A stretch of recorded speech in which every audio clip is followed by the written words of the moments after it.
नमस्कार दोस्तों, स्वागत है आप लोगों का हमारे चैनल मैथ्स विथ मिलर में। तो चलिए आज की क्लास से स्टार्ट करते हैं। ये हमारा पार्ट 3 है, ठीक है। ये हमारा पार्ट 3 है अनुपात और समानुपात का। अगर आप लोग प्रीवियस पार्ट नहीं देखे हैं तो जाके देख सकते हैं। और हम लोग कुछ चैप्टर भी कंप्लीट कर चुके हैं, नंबर सिस्टम, अलजेब्रा, सिंप्लीफिकेशन, ये सभी आप लोग जाके देख सकते हैं अगर नहीं देखे हैं तो। फिलहाल हमारा अनुपात एंड समानुपात का ये पार्ट 3 ये क्वेश्चन देखते हैं। आरआरबी जेई में पूछा गया, इधर फरवरी में जो एग्जाम हुआ था उसमें आरआरबी जेई देखिए 25 तारीख को भी हुआ था थर्ड शिफ्ट में। तो वो सभी क्वेश्चन हम लोग करेंगे बहुत ही बेहतरीन ढंग से। चलिए स्टार्ट करते हैं क्वेश्चन नंबर 22 से। पीछे की क्लास नहीं देखें तो जरूर देखिए, जिससे कि बेसिक क्लियर हो जाएगा। जिसमें जो क्वेश्चन आया है वो वही सब क्वेश्चन करवाया गया है। क्वेश्चन नंबर 22 देख लीजिए क्या है। 22 है, जब 13, 19, 16 और 23 में से प्रत्येक में x जोड़ा जाता है तो इसी क्रम में इस प्रकार प्राप्त संख्या समानुपात में होता है। बोल रहा है कि 13 है, 19 है, 16 है और 23 है। इसमें सभी में जो है अगर x जोड़ते हैं तो ये जो हो जाता है वो समानुपात में हो जाता है। वैसे कल भी ऐसा क्वेश्चन आप लोगों को समझाए थे कि डिफरेंस लेके फिर हम गुना कर लेते हैं, फिर उसका डिफरेंस वहाँ पे लेते हैं। तो अगर आप लोग नहीं देखें पीछे क्लास जाके देख सकते हैं। सभी अच्छे से अच्छा क्वेश्चन आप लोग को हम करवाए थे। वैसे अभी तो नज़र नहीं आ रहा है, वैसे आप लोग देख लीजिएगा, पीछे जाके करवा चुके हैं ऐसा क्वेश्चन, फिर से करवाएंगे। तो यहाँ से जो निकलेगा वो x का मान बोला है ना। देखिए यहाँ पे पढ़ सकते हैं कि क्वेश्चन में बोला गया कि x जोड़ा जाता है, मतलब x इसमें जोड़ेंगे तो ये क्या आ जाएगा, समानुपात हो जाएगा। मतलब यहाँ से x का मान हमें निकल जाएगा। आगे बोला है यदि इतना है तो बाई और बड़ा है 0 तो बाई का मान पूछा है। तो मतलब पहले x का निकालेंगे तभी तो इसमें रखेंगे हम मान। तो कैसे निकालते हैं, देखिए इस दोनों का डिफरेंस कितना है, 6 का, यहाँ लिख देंगे। इस दोनों का डिफरेंस कितना का है, 4 3 7 का है, तो यहाँ पे 7 लिख देंगे। अब देखिए मान बहुत बड़ा हो गया। छोटा भी तरीका है लेकिन ये तरीका हमेशा लागू कर सकते हैं, इसलिए आप लोग यही बताते हैं। 13 में 7 से गुना कर दीजिए। 13 सतह कितना होगा, 13 सतह कितना होता है 91, तो 91 माइनस इस 16 को 6 से गुना कर दिए। 16 6 के कितना होता है 96, तो यहाँ पे कर देंगे 96 बटा नीचे में इसमें ये घटाएंगे, 6 में से 7 को घटाएंगे तो ये जो हमारा निकल जाएगा x का मान, जिसके बारे में बोला गया है। ऐसा नहीं करेंगे कि x जोड़ेंगे, इसमें x जोड़ेंगे फिर बटा करेंगे तो बराबर करेंगे, काफ़ी टाइम चला जाएगा। इसीलिए इसी तरीक़ा से निकालिए। तो यहाँ से जो x का मान आ जाएगा वो x बराबर, अच्छा इस लाइन को हमें यहीं पे ख़त्म करके यहीं पे मान निकाल लेते हैं। यहाँ से जो x का मान आ जाएगा वो कितना आ जाएगा देख सकते हैं, ऊपर में आ जाएगा -5, नीचे में -1, माइनस से माइनस कट गया तो ये आ जाएगा x का मान आ गया 5। चलिए x का मान तो हमारा आ चुका है 5। अब हमें ज़रूरी है कि जो क्वेश्चन में बोला गया उसमें पुट कर लेते हैं। अगर आप लोग दूसरा तरीका चाहते हैं x का मान निकालना तो वो काफ़ी अधिक बड़ा होगा। जैसे 13, क्वेश्चन क्या क्या कहना है कि समानुपात होता है x जोड़ने के बाद 13 + x बटा 19 + x बराबर 16 + x बटा 23 + x। इस तरीक़ा से निकल जाएगा, लेकिन काफ़ी बड़ा हो जाएगा। आप लोग खुद भी देख सकते हैं कि ये तरीका एग्जाम में करने के लायक नहीं है। तो जो तरीका करने के लायक है हम लोग वही तरीका को यहाँ पे देखेंगे, ठीक है। तो ये तो हो गया। अब हमें इसमें मान रख के बाई का ज्ञात करना है। तो क्या है 5, अच्छा अनुपात में भी देखिए अंदर को अंदर से गुना करते हैं। बाई को बाई से गुना करेंगे तो बाई स्क्वायर बराबर बाहर को बाहर से गुना करेंगे। बाहर में क्या है 5x, x का तो मान 5 है तो 5 और इसका भी मान 5 है तो 5 बचे 25, तो 25 गुना इधर क्या है 5 रखेंगे तो 40 में से 4 गया तो 36 आ जाएगा।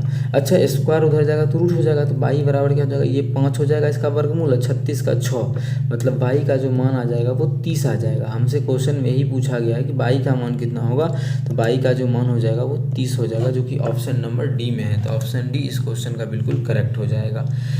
22 का ऑप्शन डी बिल्कुल करेक्ट होगा। और भी तरीका है दूसरा, उस तरीका से भी निकाल सकते हैं इस x के मान को, इससे आसान है। लेकिन है क्या, उसके लिए फिर आप लोगों को ऐसा क्वेश्चन का प्रैक्टिस करना पड़ेगा। और इस तरीका से आप लोगों को हम बहुत सारा क्वेश्चन का प्रैक्टिस करवा चुके हैं, इसके लिए एग्जाम में यही आप लोगों के लिए सही रहेगा। चलिए अगला क्वेश्चन नंबर 23 है। एक वृक्ष की ऊँचाई उसकी आयु के वर्गमूल के अनुक्रमानुपाती है।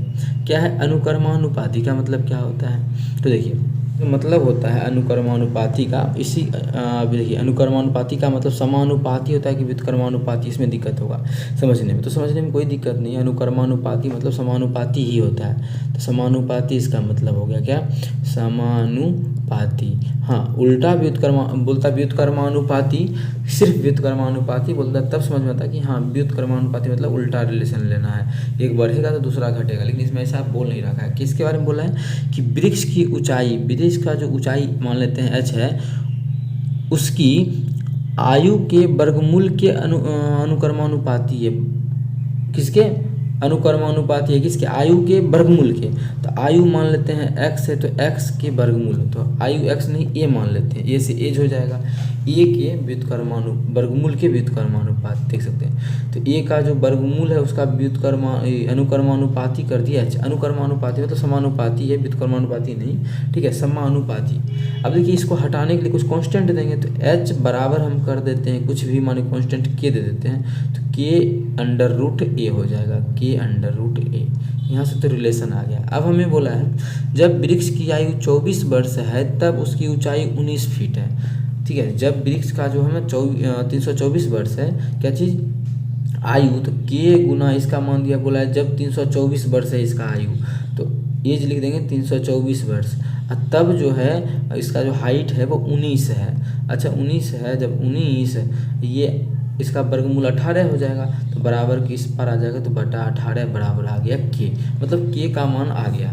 लेकिन हमसे k का मान नहीं, आगे पूछा है जब इसका 21 वर्ष आयु होगा तब उसका ऊंचाई कितना होगा, ठीक है। तो क्या होता है, फॉर्मूला भी हम लोग क्या बनाए, h बराबर k√a, यही बनाए हैं। अब देखिए क्या बोला है कि 21 वर्ष हो जाएगा तब ऊंचाई पूछ रहा है, h बराबर k का मान तो हम लोग निकाल चुके हैं 19/18, क्योंकि ये तो कांस्टेंट है, तभी तो हम लोग ये साइन हटा दिए समानुपाती का, गुना एज कितना बोल रहा है कि 81 वर्ष हो जाएगा, तब 81 दे दिए, हो गया। यहाँ से सॉल्व करेंगे तो 19/18 गुना ये हमारा हो जाएगा 9, 9 दूना 18, 2 से इसको काटेंगे, 8 दूना क्या था, 9 दूना 18 होता है तो 9.5, मतलब उसका जो हाइट हो जाएगा 81 साल के उम्र में, वो कितना हो जाएगा, वो हमारा 9.5 हो जाएगा, जो कि ऑप्शन नंबर सी में है। तो ऑप्शन सी इस क्वेश्चन का बिल्कुल करेक्ट हो जाएगा। कौन सा ऑप्शन? Option C. उम्मीद करते हैं समझ में आ गया होगा। वैसे कल आप लोगों को समझाए थे, जब भी समानुपाती का बात बोले तो इतना भी नहीं करना है। व्युत्क्रमानुपाती में बोले थे कि दोनों को सेम को गुना करना है, और यहाँ बोले थे कि यहाँ पे बटा में लिखना है। सेम का मतलब पहले क्या दिया हुआ है कि इसका हाइट बोला है, तो हाइट वर्गमूल के, आयु के वर्गमूल के, तो वर्गमूल बटा में लिख देंगे, आयु का वर्गमूल के समानुपाती होता है, बराबर दे देंगे दूसरा हाइट। दूसरे बार हाइट कितना बोला है, तो अभी हाइट फॉर्मूला ही बनाते हैं, h1 मान लेते हैं, और अंडर क्या हो जाएगा a1, इस पे में बैठा देना। इधर लिखना है पहला का मतलब सेम वाला मतलब पहले वाला, और इधर लिखना है बाद वाला। समानुपाती बोले तो बटा में करके लिख देंगे। अब पहले बार में बोला है कि जब उसका आयु 324 है, यहाँ 324 रख देंगे, तो ऊंचाई कितना हो जाएगा 19, तो 19 बटा ये 324 रखेंगे, तो ये 18 हो जाएगा बराबर। हाइट यहाँ का पूछ रहा है कब, जब 81 हो जाएगा तब, 81 का मतलब 9, जब इसको काटेंगे तो 2 आ जाएगा, 2 से काटेंगे तो h का जो मान आ गया 9.5 आ गया। तो इस तरीक़ा से निकाल सकते हैं। समानुपाती में आप लोगों को यही लगाना है, लेकिन ये आया कहाँ से उसके लिए आप लोगों को थोड़ा सा और होता क्या है कि वहाँ बच्चा बहुत जगह, ऐसा नहीं कि मेरे चैनल पर सिर्फ बना रहता है, तो 1000 चैनल पर जाता है उस एक चीज़ को देखने के लिए कि कहाँ कोई अच्छा तरीका मिल जाए, तो बहुत टीचर उसको यही तरीका बता के छोड़ देते हैं। तो आप लोगों को ये तरीका भी ध्यान में रखना है, दोनों एक ही चीज़ है। इसी को सिंपली वैसे के का मान है ना, के का मान क्या हो जाएगा, यहाँ देखिए a/√k, तो इसके जगह लिख देंगे h/√k, तो आ गया, उस मान को बैठा देंगे, फॉर्मूला बन गया ना। तो वही फॉर्मूला हम लोग लिखते हैं वहाँ पे। लेकिन आप लोग बस ध्यान रखिए, समानुपाती बोले तो बटा पहला वाला बटा बराबर दूसरा वाला को करके आंसर निकालेंगे। जब व्युत्क्रमानुपाती बोलता तो इसी दोनों पहला वाला दोनों को गुना करके बराबर दूसरा वाला दोनों को गुना करके आंसर निकाल लेते, तो उस कंडीशन में वैसा होगा। वैसे आप लोग दोनों तरीका को ध्यान, दोनों एक ही है। पीछे का क्लास अगर नहीं देखे तो वो भी जाके क्लियर कर सकते हैं। अब हम लोग देखेंगे क्वेश्चन नंबर जो अपना है 24। एक धातु की छड़ को 3 भागों ABC में विभाजित किया गया है। एक धातु का छड़ है जिसको 3 भागों में बांटा गया है, A, B और सी में। किसमें? ए में बांटा गया है, बी अनुपात में और सी अनुपात में। देखेंगे कि ऑप्शन के थ्रू बने तो उसी तरीक़ा से बनाएंगे, लेकिन लिखना ज़रूरी है क्योंकि क्या पता ऑप्शन से ना बने। वैसे उम्मीद है कि बन जाएगा ऐसा क्वेश्चन। आगे कलर को कर लेते हैं ब्लू। हाँ आगे क्या बोला है, ए और बी की लंबाई का अनुपात 9:20 है। ए और बी का जो दिया है वो 9:20 दिया है। आगे सी और बी का जो दिया है, सी और बी देखिएगा, सी और बी बोला है 5:11, सी और बी 5:11, इसके ऐसे बोला है। ए और सी की लंबाई के बीच का अंतर 10 है। ए और सी का जो डिफरेंस है वो हमारा 10 दिया, एक्चुअल मान दिया है ये। तो धातु की छड़ की कुल लंबाई ज्ञात कीजिए। कुल लंबाई बताना है तो हम लोग बता देंगे, इसका रेशियो अगर निकल जाए तो हम बता देंगे कुल लंबाई कितना होगा ऑप्शन के थ्रू भी, या फिर निकाल भी सकते हैं। तो देखिए क्वेश्चन, जब भी अनुपात को इक्वल करना होता है तो इस दोनों को इक्वल कर लीजिए, क्योंकि मानिए बी का मान यही दोनों है ना, एक जगह 20 है और एक जगह बी का मान है। देखिए 20 है, बी का मान यहाँ पे 11 है, तो एक ही मान है लेकिन अलग अलग है। तो बैलेंस करते कैसे हैं, इस वाला का गुना यहाँ कर दीजिए, तो यहाँ पे कर दिए 11 का गुना, और इस वाला 20 का गुना कर दीजिए यहाँ पे। अच्छा यहाँ पे 20 का किए हैं तो यहाँ भी 20 का करेंगे, और ऊपर वहाँ 11 का किए तो यहाँ भी 11 का करेंगे। तो ये जाएगा 11 नंबर 99 अनुपात, ये हो जाएगा हमारा 11 दूना 22, ठीक है। अनुपात ये हो जाएगा 20 बचे 100। बहुत आप लोग ऐसे भी पढ़े होंगे, देखिए सभी चीज़ों को साथ में लेके चलते हैं जिससे आप लोगों को दिक्कत ना हो। ये भी पढ़े होंगे कि अगर 11 यहाँ था तो हमें यहाँ क्या करेंगे, वो जो भरने वाला तरीका होता है कि यहाँ 11 था तो यहाँ भी 11 लिख देंगे, यहाँ 20 था तो यहाँ भी 20 लिखे, तब गुना करेंगे। वो भी तरीका ही है, उस तरीका से भी निकालते हैं, ऐसा नहीं कि नहीं निकालते। आपको बच्चा समझा होगा कि क्या बोल रहे हैं। देखो अनुपात निकालने का एक और तरीका होता है, हम यहाँ पे थोड़ा सा डिस्कशन करना चाहेंगे, क्योंकि एक ही क्वेश्चन में सभी चीज़ बता दें तो सही रहेगा, नहीं तो बाद में बच्चा को कन्फ्यूजन ना हो। उसके लिए अनुपात एक और तरीका से निकाल सकते हैं। जैसे यहाँ पे क्या किए थे, इक्वल किए थे बी के मान को, तो बी के मान को इक्वल करने का ऐसे भी कर सकते हैं। जैसे सी का जगह खाली है तो सी के बगल में क्या है 20 है तो 20 भर देंगे। ए का जगह खाली, इसके बगल में क्या है 11 है तो 11 भर देंगे, बस हो गया। 11 नंबर 99, 11 दूना 22 और 20 बच्चे 100। देखो वही चीज़ है ना, तो वही चीज़ आएगा। लेकिन ये आप लग रहा होगा कि यह आसान है, नहीं, दोनों से ठीक ही है। जो आप लोग को सही लगता है वो कीजिए, बस बताने का काम था। यहाँ पर आप लोग को डिस्कस कर दिए हैं, ठीक है, सेम ही था ना। अरे यार हट, तो सही समझ में आ गया। अब क्वेश्चन में बोला है ए और सी का डिफरेंस 10 है। अच्छा ए और सी का डिफरेंस यहाँ पे कितना है, तो आप लोग देखिएगा कि 1 का डिफरेंस है, जबकि एक्चुअल में बोला है 1 का नहीं 10 का डिफरेंस है। हमसे क्वेश्चन में पूछा क्या गया है, पूछा गया है कि कुल लंबाई तो यही सब का अनुपात होगा, मतलब इसी सब के अनुपात में होगा। जोड़ेंगे तो 200, 100, 300, 300, 100, 419, तो कितना है 419 अनुपात में है। तो 1 अनुपात का मान 10, तो 419 अनुपात का मान क्या हो जाएगा, 1 अनुपात का मान 10 है तो 419 अनुपात का हो जाएगा, एक जीरो लग जाएगा 4190, जो कि ऑप्शन नंबर सी में है। तो ऑप्शन सी हमारा इस क्वेश्चन का बिल्कुल करेक्ट हो जाएगा। 24 का ऑप्शन सी करेक्ट होगा। उम्मीद करते हैं क्लियर होगा। कहीं भी किसी प्रकार का कोई भी दिक्कत हो कमेंट करके पूछ सकते हैं। ये आपका अपना चैनल है मैथ्स विथ मिलन। चलते हैं अगला क्वेश्चन कर लेते हैं। क्वेश्चन नंबर 25 क्या है, कौन सा अनुपात 3:2 के तुल्य है। अच्छा 3:2 के तुल्य का मतलब बनाएंगे कैसे इसको, कुछ अलग तरीका नहीं। देखिए एक बेहतरीन तरीका समझाते हैं। सबसे पहला काम कि क्वेश्चन में 3:2 खोजना है। इसका अर्थ ये हुआ कि पहला बड़ा है दूसरा छोटा है, मतलब पहला बड़ा होना चाहिए। तो पहला इस ऑप्शन में भी बड़ा है, इस ऑप्शन में, सभी ऑप्शन में बड़ा है। अब 3:2 है मतलब सिंपलेस्ट फॉर्म है, ये सरलतम रूप है, मतलब कटना चाहिए।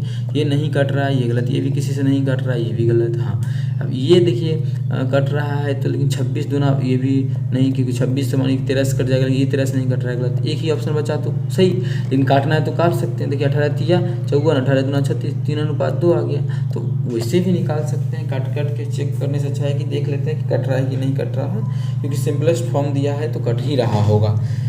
चलिए समझ में आ रहा है।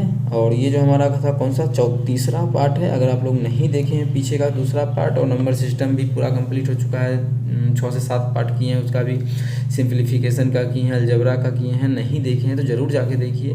बेहतरीन से बेहतरीन कॉन्सेप्ट सभी क्वेश्चन का समझाएं। जैसे कि आप लोग देख सकते हैं क्वेश्चन थंबनेल पे भी शो हो रहा होगा, लेकिन शुरू में जब नंबर सिस्टम करवा रहे थे तो थंबनेल पे क्वेश्चन नहीं दिया गया था, ठीक है। अभी देखिए हम लोग कर लेते हैं क्वेश्चन नंबर 26। एक बैग में 1 रुपया 2 रुपये के सिक्के हैं। कितना रुपये का, 1 रुपया का सिक्का है और जो है वो 2 रुपया का सिक्का है। ओके आगे, सिक्कों की कुल संख्या 10 है। कुल जो मिला के सिक्का है वो 10 गो सिक्का है। उनका कुल दाम जो है 16 रुपया है। कुल जो इसका रेट है, कुल मूल्य जो है वो 16 रुपया कहना है। अच्छा 16 है। आगे 2 रुपये के सिक्कों और 1 रुपये के सिक्कों की संख्या का अंतर पूछा है, दोनों का डिफरेंस क्या होगा।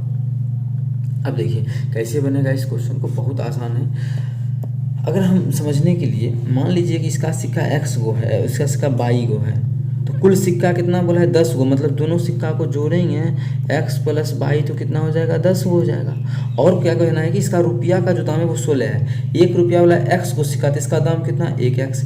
2 रुपया वाला मानिए 2 रहता तो 4 रुपया होता। उसी प्रकार 2 रुपया वाला बाई हुआ तो कितना हो जाएगा 2 बाई, और ये रुपया को जोड़ेंगे तो कितना हो जाएगा 16। तो एक ये समीकरण है, इस दोनों को हल कर लेंगे। तो इस समीकरण को हम वहाँ लिखेंगे और इस दोनों को भी यार यहाँ था ना, यहाँ लिखेंगे और दोनों को हल करेंगे।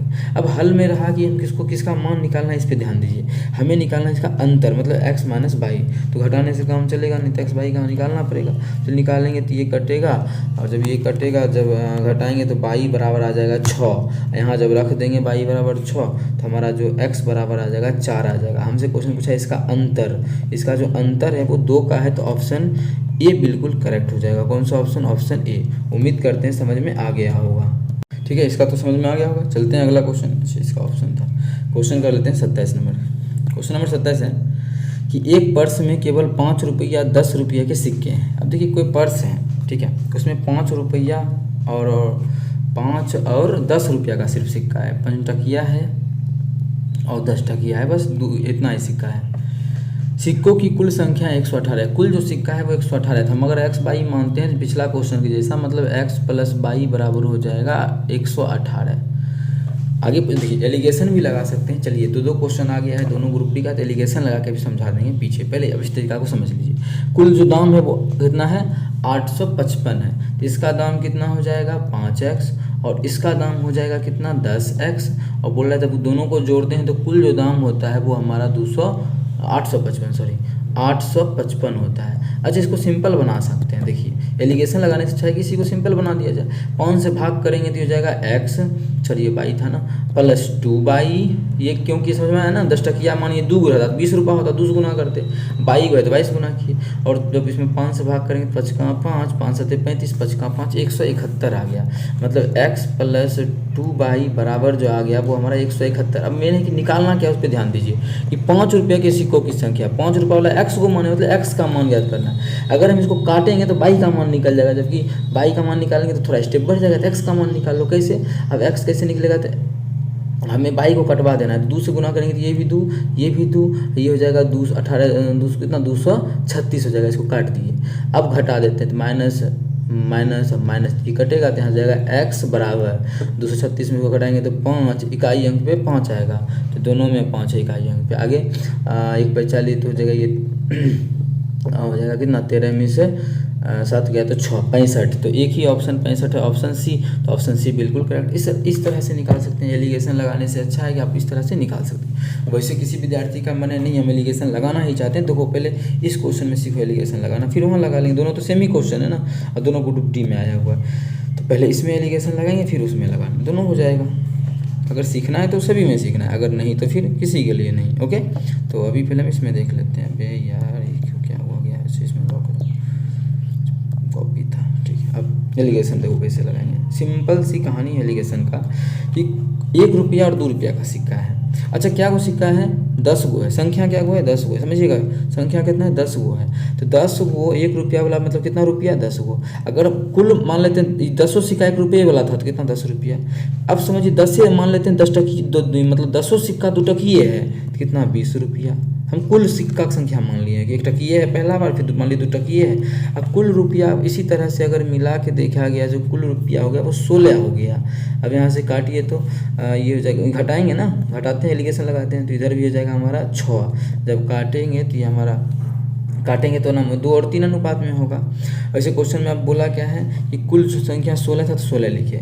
अच्छा, अब काटेंगे इस नंबर ऑफ कॉइन्स निकला, सिक्कों की संख्या। अगर हम नहीं काटे तो सिक्कों की संख्या कितना हो रहा है 6 4 10। अब एक्चुअल में सिक्कों की संख्या कितना है तो 10 गो है, मतलब 10 के बराबर है। तो 10 टकिया हो गया 4 गो, 20 टकिया हो गया 6 गो। इस प्रकार से वही 1 टकिया, यहाँ 1 टकिया का लिखे थे, 1 टकिया का था, ये हमारा 2 टकिया का था। 1 टकिया 4 गो, 2 टकिया। हमसे क्वेश्चन में पूछा क्या था तो 1 रुपये के सिक्कों की संख्या और 2 रुपये का अंतर, इस दोनों का डिफरेंस कितना है, तो आप लोग खुद बता सकते हैं। इस दोनों का डिफरेंस है वो 2 का है, तो जो कि ऑप्शन नंबर ए में है, तो ए सेटिस्फाई हो गया।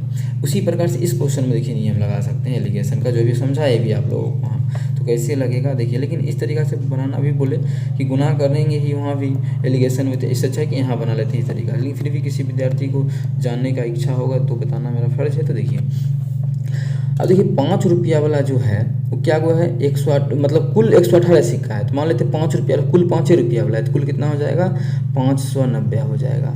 अब मान लेते हैं सब पे 10 रुपया वाला, 10 रुपया वाला अगर 118 है तो कुल रुपया कितना हो जाएगा 1180। अब कुल मिला को जो रुपया इसको बीच में लिखेंगे, जो कि हमें दिया है 855 है। ये जो निकलता है वो इसका पॉइंट्स का रेशियो निकलता है, या बोले तो मान निकलता है। जब इसको यहाँ से घटाएंगे तो कितना हो जाएगा, बस घटाना है, घटाने टाइम जा रहा है, इससे अच्छा ही तरीका था, लेकिन फिर भी समझा ही रहे हैं तो समझा देते हैं। 855 में 1100 इसमें घटाएंगे तो 0 में चलिए 5 हो गया, ये 5, ये बच गया हमारा कितना 7 में से 5 गया तो 2, और इधर बच गया हमारा 2, और इधर बच गया हमारा 10 में से 2 8 गया, तो सॉरी 10 होगा ना कि नहीं, घटा गलत तो नहीं है, एक चल ये 5 5 10 की 7 तो 5 2 7 1 8, अच्छा 11 में से 8 गया तो 325 आ जाएगा। इधर घटाएंगे तो कितना होगा 5 1 600 600 6 2 800 855, मतलब ये आएगा 265, 55 10 65। इसको काट लेना है। जैसे इसको काटेंगे तो 5 से काटेंगे तो 5 6 के 30 और 5 5 25, इसको काटेंगे तो 5 5 25, 5 3 15, ये आ गया। ये आ गया किसका कटने के बाद। अच्छा कुल कॉइन्स हमारा कितना दिया 118, हम यहाँ कुल कॉइन्स जोड़ रहे हैं तो कितना हो रहा है 5 3 8 118 ही है, मतलब 5 टकिया 65 हुए और 10 टकिया 53 हुए। हमसे क्वेश्चन में पूछा क्या है 5 टकिया, तो वो हमारा 65 हुए, जो कि ऑप्शन नंबर सी में है, तो ऑप्शन सी बिल्कुल करेक्ट हो जाएगा। लेकिन आप लोगों को जो तरीका बताएं उस तरीका भी बना सकते हैं, वैसे एलिगेशन भी लगा सकते हैं एज योर विश, ठीक है। अब कर लेते हैं क्वेश्चन नंबर हम लोग 28। क्या है एक धनराशि ए बी सी डी के बीच इतना के अनुपात में वितरित की जाती है। सी को इतना से इतना अधिक मिला तो ए को कितना प्राप्त हुआ। देखिए ऑप्शन के थ्रू भी निकाल सकते हैं, जैसे ए है, बी है, सी है, डी है। इसको मिला 10 के अनुपात में, इसको 7 के अनुपात में, इसको 9 के अनुपात में और इसको 5 के अनुपात में।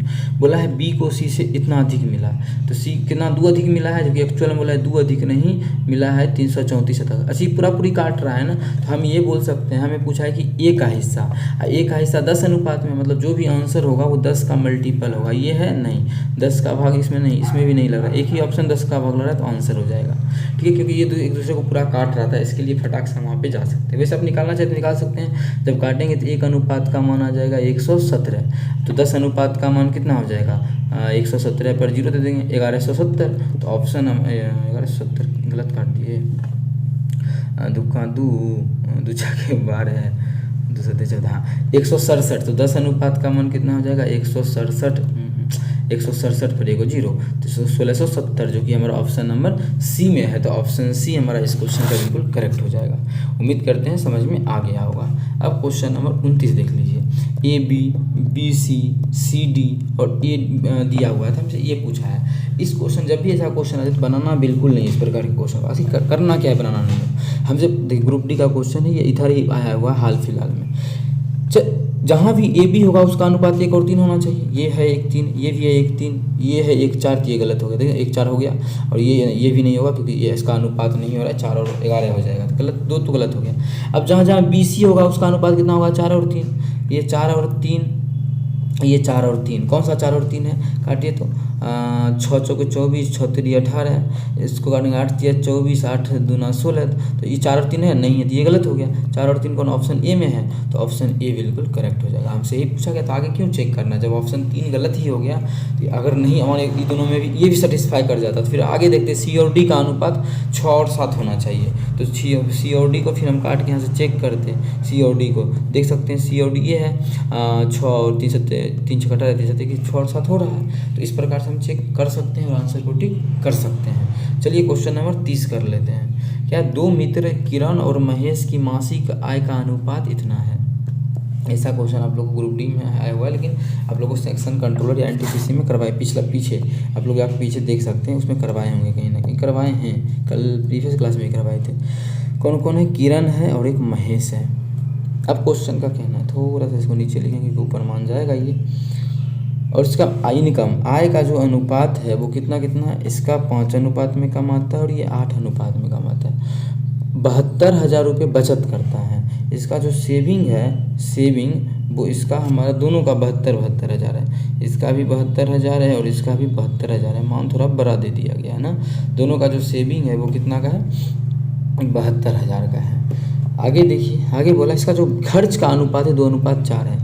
खर्च मतलब एक्सपेंडिचर का जो अनुपात है 2 और 4 है। यहाँ पे लिख लेंगे हम 2 और 4 है, ठीक है। मतलब यहाँ इनकम का, उसके बाद दूसरा दोनों रेशियो साथ में लिखेंगे, बाकी जो एक्चुअल मान दिया उसको अलग जगह लिख लेंगे, नीचे जैसे लिख लिए हैं इसमें, ठीक है। हमसे पूछा क्या है कि उसका मासिक आय, उसकी मासिक आय, ये क्या हुआ?